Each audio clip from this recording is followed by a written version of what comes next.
Thank you, Mary Jean and fellow Toastmasters and guests. Like Mary Jean said, my speech tonight is called Opposing Cash for Clunkers. And it kind of fits into our topic tonight, dealing with taxes and the government. Our elected politicians in Washington, D.C. have come up with proposals through the years, and especially recently, to come up with programs called Cash for Clunkers. These programs use taxpayer dollars, yours and mine, to buy older vehicles that they deem clunkers or junk, and recycle them, crush them, destroy them, to take them off the street. These programs are estimated to cost around $2 billion a year to eliminate roughly about 1 million vehicles a year. And the supporters of these programs have three basic arguments why this would be a good thing.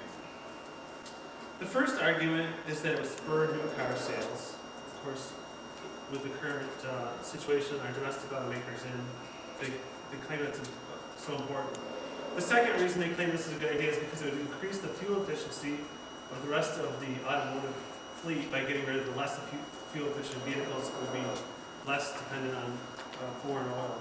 And their third argument is that it will improve the air quality in the United States.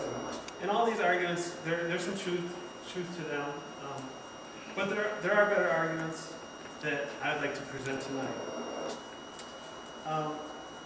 And these, my arguments is that that this legislation will have very negative effects on the classic car enthusiasts, which are a very big population here in the United States, the low-income people that need affordable transportation that would be heavily affected by this, and also existing businesses and employees that service these older vehicles and classic cars and such would be greatly affected.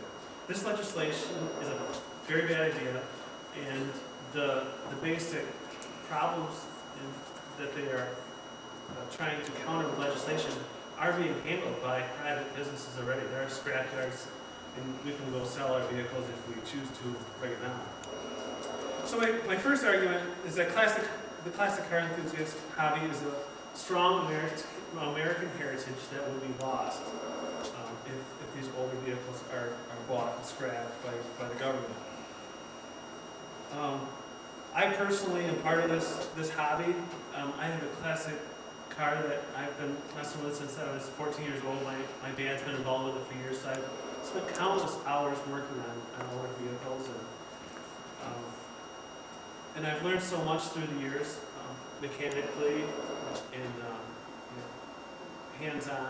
actual hands-on skills, and also secondary skills like planning and budgeting, and how to go buy stuff and negotiate purchases and selling stuff.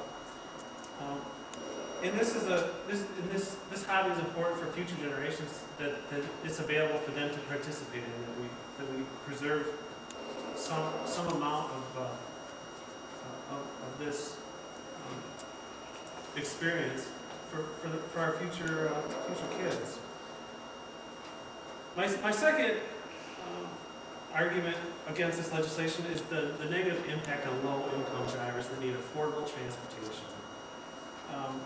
If you've been on Craigslist at all, you see ads on there occasionally, people looking for a $500 car that wants to take kids to school or mom to work, or in those situations.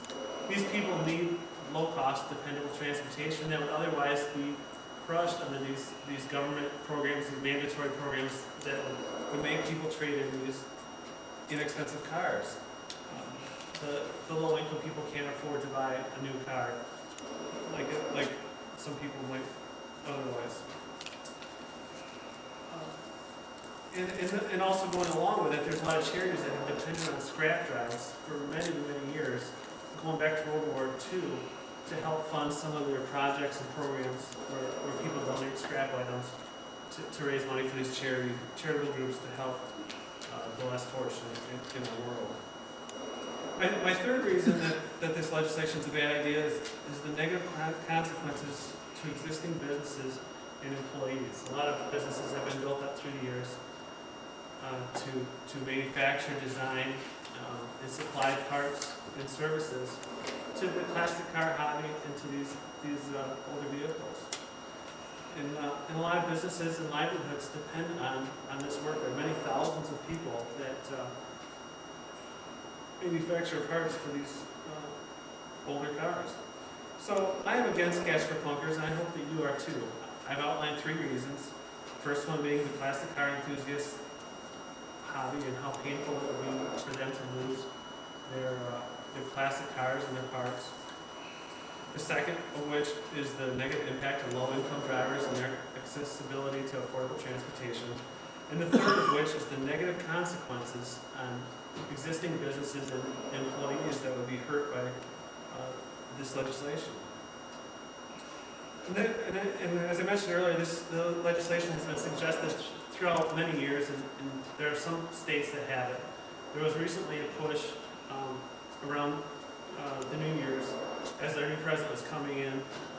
Those in Congress had made a big push to include this legislation with our federal stimulus bill. And it was in there for a while, but it ultimately got dropped. Thanks in part to a big letter writing campaign that went towards the bill sponsors and their local politicians. So for the first time in my life, I wrote the bill sponsors. Speaker Pelosi and Senator Waxman were part of the legislators that were involved in this. And then I also wrote my local politicians for the first time. Peter Hoekstra, Senator Stabenow, Senator Levin. And got mixed reactions from all of them. A couple of them I did hear back personally, some sooner than others. So I ask for your support in this fight against Cash for Clunkers. This legislation is a very bad idea.